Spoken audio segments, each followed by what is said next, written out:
आज हम एक ऐसे आध्यात्मिक लेख को समझने की कोशिश करेंगे जो एक बहुत ही अलग नजरिया पेश करता है।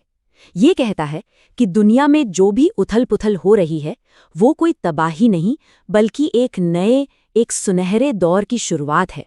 तो चलिए सीधे इस सोर्स मटेरियल के सबसे कह सकते हैं चौंकाने वाले विचार से ही शुरू करते हैं। क्या हो अगर ये जो दुनिया का अंत है वो असल में एक अच्छी बात हो? ठीक है, तो इस पूरे दर्शन को समझने के लिए हम इन कुछ हिस्सों पर गौर करेंगे। पहले देखेंगे कि दुनिया में बदलाव की जरूरत क्यों है, फिर पिता की सेवा, याद की शक्ति, ये रास्ता किसके लिए है, और आखिर में वादा क्या है।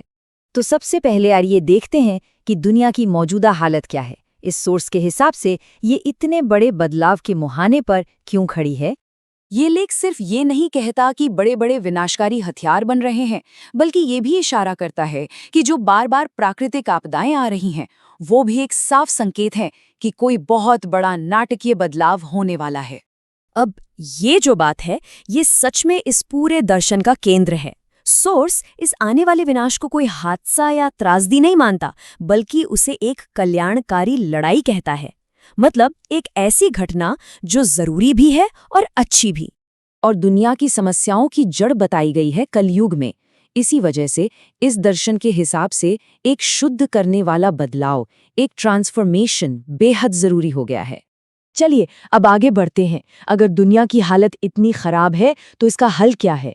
यहीं पर सोर्स हमें एक मार्गदर्शक से मिलाता है जो एक रास्ता दिखाते हैं।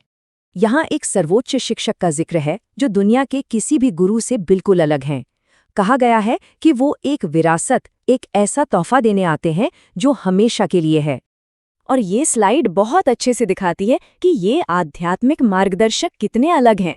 एक तरफ दुनिया के माँ बाप हैं जिनकी कुछ उम्मीदें होती हैं, और दूसरी तरफ हैं वो जिनकी सेवा पूरी तरह से निस्वार्थ है, बिना किसी कामना के।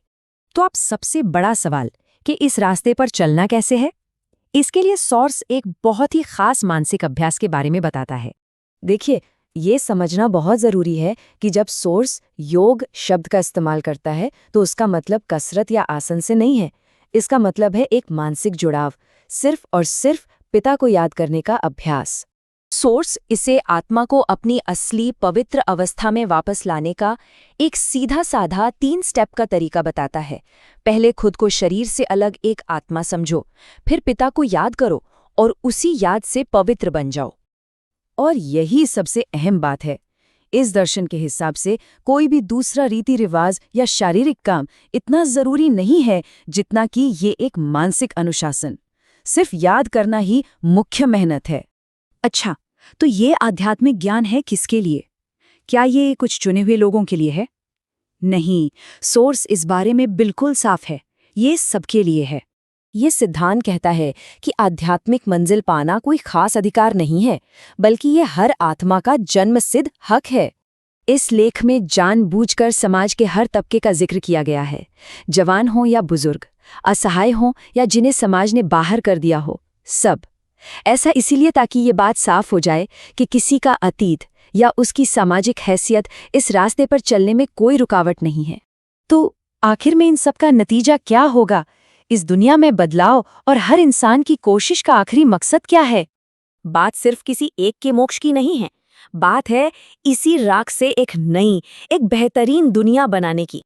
और यही है वो वादा किया हुआ नतीजा, सतयुग यानी स्वर्ण युग। एक ऐसी दुनिया जहां कोई लड़ाई नहीं, कोई दुख नहीं, जिसे सोर्स ईश्वरीय राज्य कहता है। तो सोर्स आज के जीवन और आने वाले कल के बीच एक बहुत साफ फर्क दिखाता है। एक तरफ है दुख और संघर्ष से भरी दुनिया, और दूसरी तरफ है शांति और खुशी की दुनिया। और आखिर में हर एक का लक्ष्य है सच्चा सोना बनना। ये एक मेटाफर है जो पूरी प्रक्रिया को समझाता है, यानी अशुद्ध से शुद्ध बनने का सफर।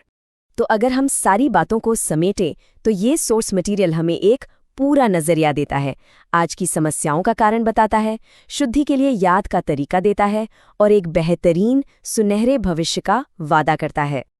और हम इस चर्चा को इसी एक गहरे सवाल के साथ खत्म करेंगे जो सीधे लेख से ही उठता है। सच्चा सोना बनने का असल में मतलब क्या है? परम पवित्रता क्या है?